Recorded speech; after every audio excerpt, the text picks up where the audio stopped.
दिल्ली में मात्र 2 घंटे की बारिश हुई है और 400 झील बन गई है। पूरा दिल्ली इस समय ठप पड़ा हुआ है, ट्रैफिक जाम है, सड़कों पे पानी भरा हुआ है। इवन सुप्रीम कोर्ट में आज हम लोग नहीं पहुंच पाए। सुप्रीम कोर्ट के चारों तरफ भी पूरा पानी भरा हुआ है। सांसदों विधायकों का जहां आवास है वहां भी पानी भरा हुआ है। मूल कारण है भ्रष्टाचार। और भ्रष्टाचार भी कोई नॉर्मल भ्रष्टाचार नहीं, ये करप्शन बाय डिजाइन है। करप्शन बाय डिजाइन का मतलब, जब सड़क बनाई जाती है तो किनारे नाली को ठीक से नहीं बनाया जाता, क्योंकि नाली अगर बन जाएगी और पानी लगातार निकलता रहेगा तो सड़क टूटेगी नहीं। सड़क टूटेगी नहीं तो बार बार टेंडर नहीं होगा, और बार बार टेंडर नहीं होगा तो 20% कमीशन नहीं मिलेगा। सड़क बना दिया, किनारे नाली ठीक से बनाया नहीं, बारिश होगी पानी उस पर लगेगा, पानी लगेगा, सड़क टूटेगी, और सड़क टूटेगी तो टेंडर उठता रहेगा, फिर बार बार हर साल टेंडर उठेगा, हर साल 20% कमीशन मिलता रहेगा।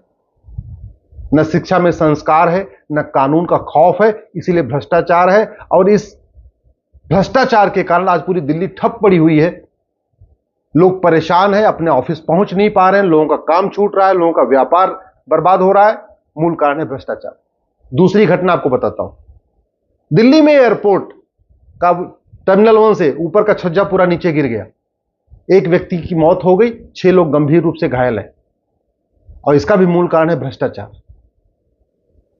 जो शेड बनता है 50 साल की गारंटी होती है, और 2009 में बना, 2024 में टूट गया, यानी 15 साल में ही टूट गया। होगा क्या? कुछ नहीं।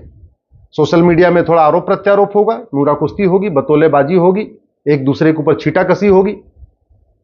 कोई ये कहेगा 2009 में बना, कोई कहेगा 2008 में बना, कोई कहेगा 2014 में बना, कोई कहेगा 2020 में बना। ये सब होता रहेगा, और फिर ये खबर ऐसे ही चली जाएगी। कुछ लोग वीडियो शेयर कर देंगे, कुछ लोग फोटो शेयर कर देंगे। लेकिन भ्रष्टाचारियों की 100% संपत्ति जब्त हो, भ्रष्टाचारियों को आजीवन कारावास हो, भ्रष्टाचारियों की सिटीजनशिप खत्म हो, इसकी कोई डिमांड नहीं करेगा। यह दुर्भाग्य है देश का। डॉक्टर बदलने से बीमारी ठीक नहीं होती है, दवा बदलना पड़ता है। ऐसे ही अगर भ्रष्टाचार को खत्म करना है तो सरकारें बदलने से भ्रष्टाचार नहीं खत्म होगा। भ्रष्टाचार तब खत्म होगा जब नियम कानून बदलेगा। सिंगापुर में किसी भी पार्टी की सरकार हो, भ्रष्टाचार वहां हो ही नहीं सकता। जापान में किसी भी पार्टी की सरकार हो, वहां लोग ईमानदारी रहेंगे। क्यों? क्योंकि शिक्षा में संस्कार है और कानून का खौफ है। हमारे यहां दुर्भाग्यवश न शिक्षा में संस्कार है, न कानून का खौफ है। न ईमानदारी स्कूलों में सिखाई जा रही है, न अष्टांग योग सिखाया जा रहा है, न इंद्रिय नियंत्रण सिखाया जाता है, न वेद पुराण की ऋचाएं सिखाई जाती हैं स्कूलों में। शिक्षा में संस्कार आ नहीं रहा है, और कानून का खौफ नहीं है, क्योंकि कितना भ्रष्टाचार कर लो कोई फर्क नहीं पड़ता। पहली बात तो मुकदमा नहीं होगा, मुकदमा होगा तो 20-30 साल डिस्ट्रिक्ट कोर्ट में चलेगा, फिर हाई कोर्ट में चलेगा, फिर सुप्रीम कोर्ट में चलेगा। आज तक किसी इतने भ्रष्टाचार हो गए, 1,76,000 करोड़ का 2G घोटाला, 70,000 करोड़ का कॉमनवेल्थ घोटाला, 1,86,000 करोड़ का कोयला घोटाला। किसी को आजीवन कारावास हुआ क्या? किसी की नागरिकता खत्म हुई क्या? किसी की 100% संपत्ति जब्त हुई क्या? नहीं। जब नहीं तो फिर कानून का खौफ कैसे पैदा होगा? इसलिए मैं आपसे हाथ जोड़ के निवेदन करता हूं, दल गुलामी छोड़िए, पार्टियों की गुलामी छोड़िए। जिस भी पार्टी में हैं आप, जिस भी सांसद को आपने चुना है, उससे कहिए कि भ्रष्टाचारियों की 100% प्रॉपर्टी जब्त करने, नागरिकता खत्म करने और 1 साल के अंदर आजीवन कारावास देने के लिए कानून बनाने की मांग करें, संसद में आवाज उठाएं। आप जिस भी पॉलिटिकल पार्टी में हैं, जिसको भी वोट देते हैं, कुछ देर के लिए दल गुलामी छोड़िए।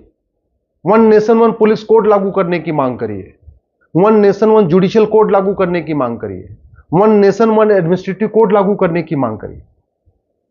अगर आप चाहते हैं कि भारत से भ्रष्टाचार खत्म हो, ये बार बार सड़क टूटना बंद हो जाए, जाम लगना बंद हो जाए, पानी का भराव बंद हो जाए। आपके भी शहर में पानी भरता होगा, आपकी भी सड़कें जाम होती होगी। अगर आप चाहते हैं पूरे देश में ये समस्या खत्म हो, तो संपत्ति को आधार से लिंक करने की मांग करिए। जब तक प्रॉपर्टी आधार से लिंक नहीं होगी, तब तक बेनामी प्रॉपर्टी पे लगाम नहीं लगाई जा सकती, और सारा का सारा जो काला धन है, सारा ये सब प्रॉपर्टी में लगता है। अपने नाम से नहीं खरीदते, साले के नाम, बहनोई के नाम, चाची के नाम, मौसी के नाम, ड्राइवर के नाम, कुक के नाम, ऐसे सब खरीदते रहते। तो जब तक संपत्ति आधार से लिंक नहीं होगी ना, तब तक भ्रष्टाचार खत्म नहीं होगा। और वैसे भी ये पूरी दुनिया में प्रसिद्ध है कि जितनी बड़ी नोट उतना ज्यादा भ्रष्टाचार, जितनी बड़ी नोट उतना ज्यादा हवाला, जितना बड़ा नोट उतना ज्यादा काला धन। भारत में 100 रुपए से बड़े नोट की जरूरत ही नहीं।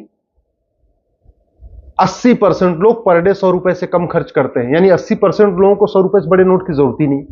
जो 20% लोग 100 रुपए से ज्यादा खर्च करते हैं पर डे, उनके पास एटीएम, पेटीएम, भीम, UPI, debit card, credit card है, तो यानी उनको भी 100 रुपए से बड़ी नोट नहीं चाहिए। तो फिर 100 रुपए से बड़ी नोट चल किसके लिए रही है?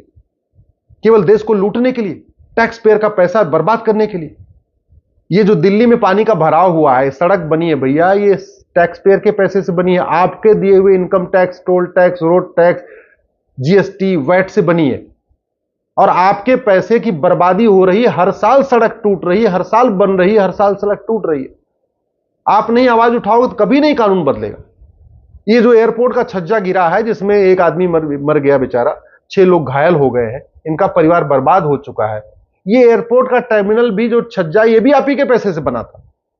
आपने जो इनकम टैक्स दिया, टोल टैक्स दिया, रोड टैक्स दिया, जीएसटी दिया, ये उसी से बना है। और इसको 50 साल तक बिल्कुल ठीक रहना चाहिए था। 50 साल की गारंटी होती है जब कोई एयरपोर्ट बनता है, रेलवे ब्रिज बनता है, 50 साल की गारंटी होती है। 50 साल की गारंटी का 15 साल में टूट गया। क्या आपको लगता है कि जिसने बनाने वाले को कुछ होगा? नहीं होगा।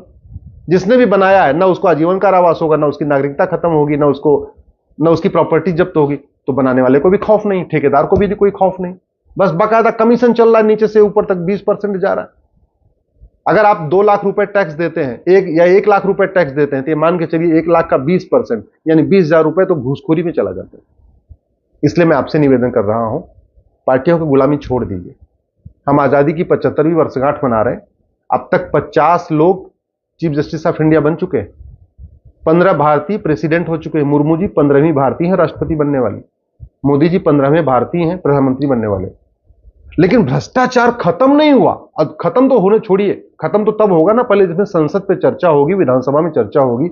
आज तक लोकसभा, विधानसभा, राज्यसभा में कभी चर्चा ही नहीं हुई कि भैया जापान में भ्रष्टाचार क्यों नहीं है, सिंगापुर में भ्रष्टाचार क्यों नहीं है, डेनमार्क में भ्रष्टाचार क्यों नहीं है, न्यूजीलैंड में भ्रष्टाचार क्यों नहीं है, जर्मनी में भ्रष्टाचार क्यों नहीं है, ये भारत में क्यों है? भारत तो महात्माओं की धरती है, भारत तो शंकराचार्य की धरती है, भारत तो रामकृष्ण, बुद्ध, महावीर की धरती है, फिर यहां भ्रष्टाचार क्यों है? भ्रष्टाचार खत्म करने के लिए 5 कानून बनाना पड़ेगा। 1 नेशन 1 पिनल कोड बनाना पड़ेगा, 1 नेशन 1 पुलिस कोड बनाना पड़ेगा, 1 नेशन 1 एडमिनिस्ट्रेटिव कोड बनाना पड़ेगा, 1 नेशन 1 जुडिशियल कोड बनाना पड़ेगा, और 1 नेशन 1 टैक्स कोड बनाना पड़ेगा, और जस्टिस विद इन ईयर लागू करना पड़ेगा। शिक्षा में संस्कार होगा और कानून का खौफ होगा। आप ज्यादा नहीं, साल में 5-6 भ्रष्टाचारियों की 100% प्रॉपर्टी जब्त करके नागरिकता खत्म कर दीजिए, आजीवन कारावास, फांसी दे दीजिए। ज्यादा नहीं, साल में 5। मैं गारंटी के साथ, ऐसा खौफ पैदा हो जाएगा, लोग घूस देने पे भी घूस नहीं लेंगे, कमीशन देने पे भी कमीशन नहीं लेंगे, कोई नहीं लेगा, कोई किसी की मदद नहीं करेगा।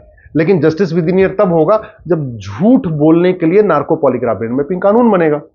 अदरवाइज तो कोई झूठ बोलेगा नहीं, कोई भी सफेद पोस्ट सच बोलता नहीं। पुलिस उनको डंडे मार मार के उनसे सच उगलवा नहीं सकती है। भाई नेता है, सांसद, विधायक, मंत्री हैं, बड़े बड़े अधिकारी हैं, तो पुलिस उनको पीटेगी नहीं, वो सच बोलेंगे नहीं, तो सजा होगी क्या? जो गमले में करोड़ों रुपए की गोभी उगाए थे, कैबिनेट मिनिस्टर थे, आज तक सजा हुई? सुखराम को कुछ हुआ? सोरेन को कुछ हुआ? लालू की नागरिकता खत्म हुई क्या? बाहर घूम रहे, पार्टी अध्यक्ष बन के घूमे। सोचो कानून कितना घटिया है। सजा याफ्ता व्यक्ति सांसद भी बन रहा है। पप्पू यादव भी सांसद बन गए, एक वहां पे इंजीनियर था वो भी सांसद बन गया, एक खालिस्तानी भी सांसद बन गया, एक कश्मीरी अलगाववादी भी सांसद बन गया। पप्पू यादव सजा याफ्ता, वो भी सांसद बन गए। लालू यादव सजा याफ्ता पार्टी अध्यक्ष बन के बैठे हुए। इससे घटिया कानून क्या होगा? तरीका यही है, पुलिस रिफॉर्म हो, जुडिशियल रिफॉर्म हो, इलेक्शन रिफॉर्म हो, एडमिनिस्ट्रेटिव रिफॉर्म हो, नार्को पॉलीग्राफ ब्रेन मैपिंग कानून बने और जस्टिस विद इन ईयर लागू हो। ये होगा तभी बदलाव आएगा, नहीं तो सरकारें आएंगी जाएंगी, प्रधानमंत्री बदलेंगे, सांसद बदलेंगे, मुख्यमंत्री बदलेंगे, सीजीआई बदलेंगे, राष्ट्रपति बदलेंगे, लेकिन न जलभराव कम होगा, न एक्सीडेंट कम होगा, न सड़क का टूटना रुकेगा, सब कुछ एज इट इज चलता रहेगा। ऐसी ही और वीडियो को देखने के लिए चैनल को सब्सक्राइब कीजिए, वीडियो को लाइक कीजिए, कमेंट कीजिए और शेयर कीजिए। धन्यवाद।